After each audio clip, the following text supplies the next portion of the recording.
Bismillahirrahmanirrahim. Assalamualaikum warahmatullahi wabarakatuh. Alhamdulillahirabbil alamin wassalatu wassalamu ala asyrafil anbiya'i wal mursalin wa ala alihi wa sahbihi ajma'in, amma ba'du. Alhamdulillahirabbil alamin, segala puji bagi Allah yang telah memberikan karunia besar kepada kita sehingga pada pertemuan kali ini kita bisa melanjutkan kembali kajian kita, yaitu kitab Safinatun Najah. Yang mana pada pertemuan kita kali ini kita sudah sampai pada syarat-syarat qashar, syarat-syarat mengqashar sholat atau syarat-syarat meringkas sholat.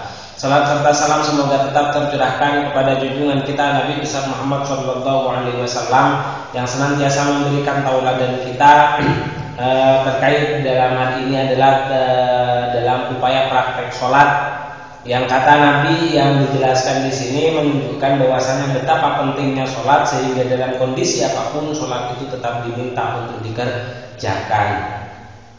Baik pemirsa, hadirin dimanapun Anda berada, kita lanjutkan kembali kajian kita kitab Safinatun Najah. Baik, sebelum kita bacakan redaksi dari kitab Safinatun Najah, baiknya kita awali kajian kita kali ini dengan pembacaan suratul Fatihah ala hadiniyah wa ala kulinatin sholihah wa khususan lillah mu'allif dan kitab Syekh Muhammad An-Nawawi, Syekh Muhammad Salim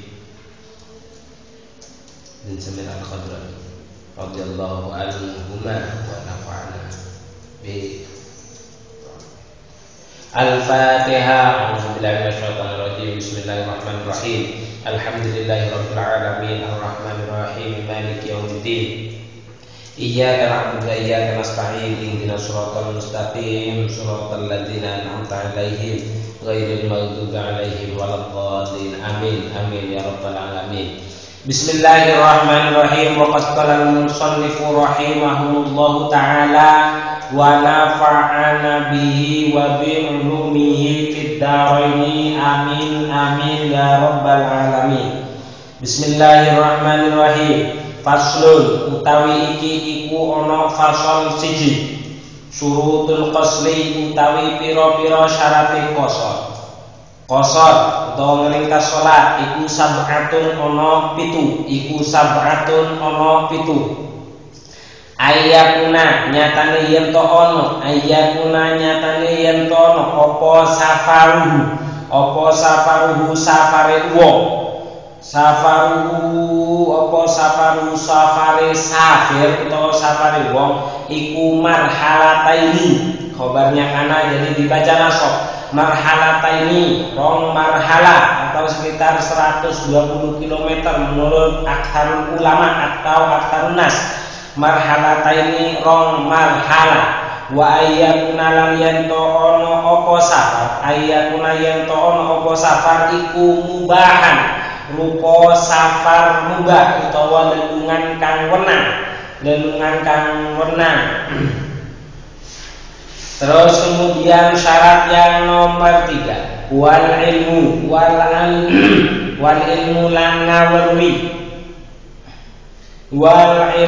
lan ngawerwi bijawazil qasri kelawan wenange ngosor. Wal ilmu lan ngawerwi bijawazil qasri kelawan wenange ngosor salat utawa ngeringkes salat. Wa niyatul qasri lan niat qasar utawa niat ngeringkes indal ihrami ing dalem nalikane takbiratul ihram. Wa antakuna yen to ana apa as-sholatu salat kang den qasar iku rubaiyatan rupa salat kang bangsa petang rakaat. Iku rubaiyatan rupa salat kang bangsa petang rakaat. Wadawamus safari lan langgenge safar utawa tetepe lelungan. Ila tamamiha tumeka maring sampurnane salat.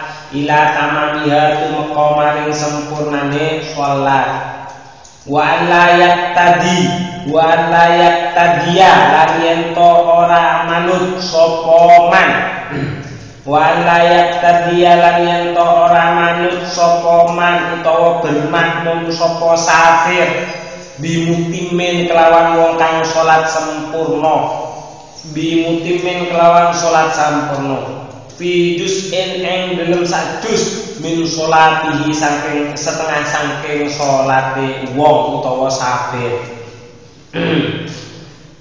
Bimutimin kelawan wong kang salat sampurna fi juz'in sang dalem juz min sholati setengah saking salate man utawa safir.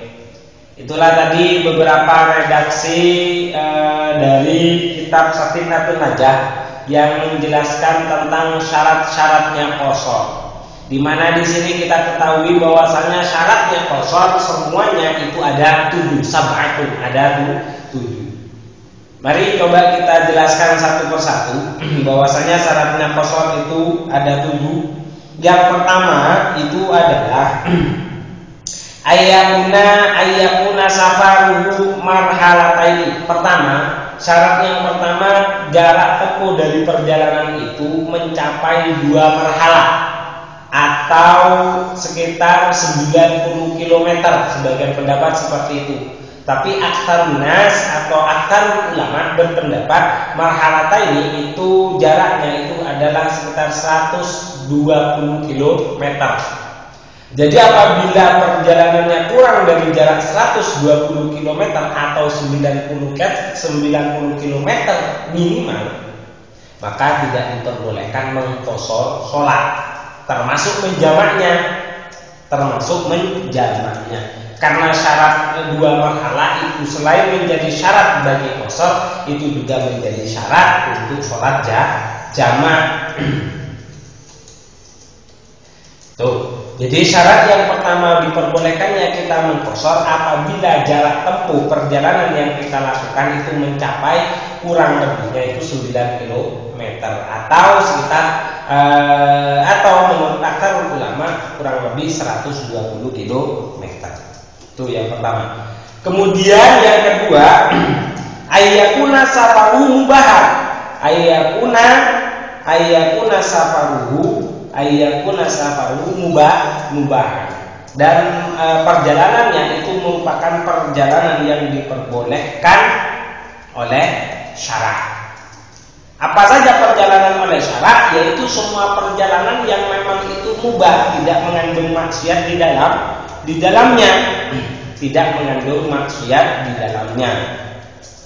Seperti melakukan perjalanan untuk pelaksanaan haji, atau itu merupakan perjalanan baik itu perjalanan yang wajib ya ataupun perjalanan yang sunnah. Perjalanan wajib seperti perjalanan karena mau melaksanakan haji. Kemudian mandub atau sunnah seperti ziarah kubur, perjalanan untuk ziarah kubur, ziarah qabri sallallahu alaihi wasallam. Jadi ziarah kuburnya Kanjeng Nabi sallallahu alaihi wasallam itu juga diperbolehkan, itu sunnah. Ataupun makruh. Jadi walaupun perjalanannya itu makruh, itu juga tetap diperbolehkan karena yang dimaksud safar boleh itu adalah safar selain safar-safar yang diharamkan. Safar yang diharamkan seperti apa? Ya safar seperti karena tujuan akan membunuh orang, itu kan haram, tidak boleh. Maka tidak boleh mengqashar sholat. Kalau dengan makruh tidak masalah karena tidak masuk kategori haram. Apa perjalanan yang makruh? Yaitu perjalanan kasafari tijarati, seperti safar atau perjalanan karena tujuan yang murni untuk berdagang, itu makruh. Tijaratin fi aqfanil mauta, atau perjalanan sendirian itu hukumnya makruh. Atau cuma perjalanan dengan 2 orang saja, itu juga dilaksanakan dengan 2 orang saja, itu juga hukumnya makruh. Yang sunnah perjalanannya dilakukan apabila 3 orang, lebih dari 3 orang atau lebih, itu baru sunnah. Dengan catatan apabila 3 orang itu perjalanannya untuk membunuh orang, ya sama saja tidak boleh tidak boleh mengqashar sholat karena perjalanannya itu tergolong perjalanan yang maksiat. Cuman untuk safar yang di dalamnya mengandung maksiat itu dibagi, ada istilah asil bis safar, ada asil bis safar. Kalau asil bis safar itu sama sekali tidak boleh. Jadi perjalanan yang mengandung maksiat itu tidak diperbolehkan. Tapi kalau perjalanannya yang di dalamnya ada maksiatnya itu boleh. Itu yang saya maksud dengan asil bis safar. Jadi kalau asil bis safar, yang saya maksud itu adalah perjalanannya itu sudah maksiat. Perjalanannya itu sudah maksiat. Seperti perjalanan ingin membunuh orang, itu mulai dari sejak perjalanan itu sudah maksiat, maka itu tidak boleh mengqashar. Tapi kalau soal asil bis safar yang di dalamnya terjadi maksiat, misal kita perjalanan boleh mau pergi pulang ke rumah, itu kan boleh mubah. Tapi di dalamnya itu ternyata kita mampir kemana, itu tidak masalah. Itu yang dinamakan asil bis safar, maksiat yang terjadi di dalam perjalanan. Itu tidak apa-apa, boleh mengqashar. Yang tidak boleh adalah perjalanan yang memang awalnya itu sudah mengandung maksiat. Kaman jana au syariba khamran wa huwa qasidul hajj. Jadi contoh lain dari asil bis safar yang di dalamnya mengandung maksiat itu adalah perjalanannya boleh, seperti kita mau naik haji itu kan wajib. Tapi dalam proses perjalanan kita mabuk-mabukan di dalamnya, itu tetap boleh mengqashar sholat karena itu tergolong asil bis safar. Maksiat berada di dalam perjalanan, bukan perjalanannya yang maksiat. Jadi yang kedua, syarat yang kedua kita diperbolehkan melaksanakan qashar apabila perjalanannya itu tergolong perjalanan yang diperbolehkan. Maksud perjalanan yang diperbolehkan itu tadi perjalanan yang tidak mengandung keharaman atau bukan perjalanan yang haram. Terus syarat yang ketiga itu adalah al-ilmu bi jawazil qasri. Jadi diperbolehkan kita benar-benar tahu bahwasanya mengqashar sholat atau meringkas sholat ketika kita dalam posisi perjalanan itu diperbolehkan. Jadi kalau mengqashar sholat itu hanya karena ikut-ikutan, kita tidak tahu sebenarnya, tidak pernah mendapatkan itu tidak boleh. Syaratnya yang ketiga itu adalah harus tahu akan diperbolehkannya mengqashar sholat. Terus yang ketiga, waniyatul qasri. Yang keempat, niyatul qasri indat ihrami. Jadi mulai kita itu mengqashar, jadi ketika takbiratul ihram itu sudah ada niatan untuk mengqashar sholat. Jadi kalau ternyata Allahu Akbar baru niatnya itu muncul, niat mengqashar sholat itu muncul setelah itu tidak sah. Jadi niatnya mengqashar sholat atau niat meringkas sholat itu harus terjadi atau itu sudah harus hadir di dalam hati pada saat kita melaksanakan takbiratul ihram. Syarat yang kelima itu adalah antakuna as-sholatu rubaiyatan. Jadi qashar atau meringkas sholat itu hanya berlaku pada sholat yang 4 rakaat saja, tidak berlaku kepada yang 3 rakaat. Itu berbeda dengan jamak. Kalau jamak itu juga tetap berlaku bagi sholat yang kurang dari 4 rakaat. Seperti maghrib di jamak takdim itu maghrib di jamak takhir itu tidak apa-apa. Maghrib di jamak takhir itu tidak apa-apa. Tapi kalau untuk qashar itu hanya berlaku untuk sholat yang sebangsa 4 rakaat. Apa saja? Zuhur, asar, isya. Jadi hanya berlaku untuk itu saja. Jadi syarat yang kelima, sholatnya itu harus sholat yang sebangsa 4 rakaat. Terus syarat yang keenam itu adalah dawamus safari ila tamamiha. Jadi syarat yang kelima itu adalah tetapnya kita pada posisi perjalanan sampai sempurnanya sholat. Sampai sempurnanya sholat, kita tetap harus pada posisi perjalanan. Artinya apa? Seandainya kita naik kereta, misal di kereta dilengkapi dengan peralatan untuk melaksanakan sholat di sana, ada musolanya di kereta-kereta, kita kan sekarang sudah nyaman, sudah enak. Udah syukur-syukur nanti dikasih tempat perjalanan, ya udah sholat. Ternyata ketika kita sholat Allahu Akbar, sholat zuhur yang pertama, Assalamualaikum warahmatullahi, kemudian sholat asar, belum salam, ternyata kita sudah sampai di rumah, maka itu tidak sah kosornya. Jadi kosornya itu waktu safarnya kita itu harus tetap pada posisi kosor, sholatnya itu harus sampai sempurna, sampai salam, posisi kita tetap dalam posisi perjalanan itu. Terus syarat yang ke-7, wa la yaqtadiya bi mutimin fi juz'in min sholatihi. Jadi syarat yang terakhir itu adalah tidak boleh bermakmum kepada orang yang sedang melaksanakan sholat sempurna. Misal kita sholat qashar, kemudian kita menemukan jamaah pada sebuah masjid yang sedang melaksanakan sholat zuhur secara sempurna, maka kita tidak boleh bermakmum kepada orang yang bersolat sempurna. Tapi apabila yang sebaliknya, orang yang sholat sempurna bermakmum kepada orang yang qashar, itu tidak masalah atau tidak apa-apa. Itulah tadi beberapa penjelasan terkait dengan diperbolehkannya kita mengqashar sholat. Minimal dari sini semuanya itu ada 7. Ada 7. Pertama, itu adalah harus perjalanannya mencapai 2 marhalah atau 90 km, kurang lebihnya segitu, paling sedikitnya sekitar 90 km.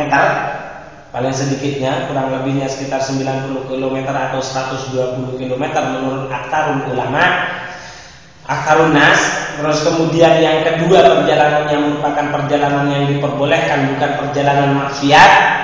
Yang ketiga, tahu akan diperbolehkannya kita mengqashar sholat.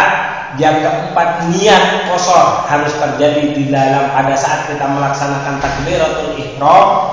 Jadi kalau setelah takbir itu tetap tidak sah qasharnya. Yang kelima, sholatnya itu tergolong sholat yang sebangsa 4 rakaat, jadi hanya terjadi pada zuhur, asar, dan isya saja.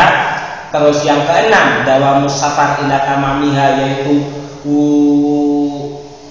posisi perjalanan sholatnya kita, perjalanan kita itu harus ila tamamiha. Jadi posisi kita perjalanan itu harus sampai selesainya sholat semua sempurna. Kalau kita mengqashar sholat zuhur, ya zuhurnya harus sempurna, kita tetap pada posisi perjalanan. Artinya sampai salamnya kita tetap pada posisi perjalanan. Yang terakhir, kita tidak boleh bermakmum kepada orang yang sedang melaksanakan sholat sempurna. Tapi apabila sebaliknya, orang yang sholat sempurna bermakmum kepada orang yang melaksanakan qashar, itu diperbolehkan. Baik, itu saja yang bisa saya sampaikan pada pertemuan kali ini. Insya Allah pada pertemuan yang akan datang akan kita lanjutkan pada syarat-syaratnya Jumat. Baik, kurang lebihnya mohon maaf. Kita akhiri dengan bacaan suratul Fatihah agar apa yang kita pelajari pada pertemuan kali ini dijadikan oleh Allah sebagai ilmu yang bermanfaat. Alhamdulillah wa ala kulli niyatin shalihah wa sallallahu. Al-Fatihah. A'udzubillahi minasyaitonir rajim. Bismillahirrahmanirrahim. Alhamdulillahirabbil alamin arrahmanir rahim maliki yaumiddin. Iyyaka na'budu wa iyyaka nasta'in. Ihdinas shiratal mustaqim. Shiratal ladzina an'amta 'alaihim ghairil maghdubi 'alaihim waladdallin. Amin. Akhirul kalam. Assalamualaikum warahmatullahi wabarakatuh.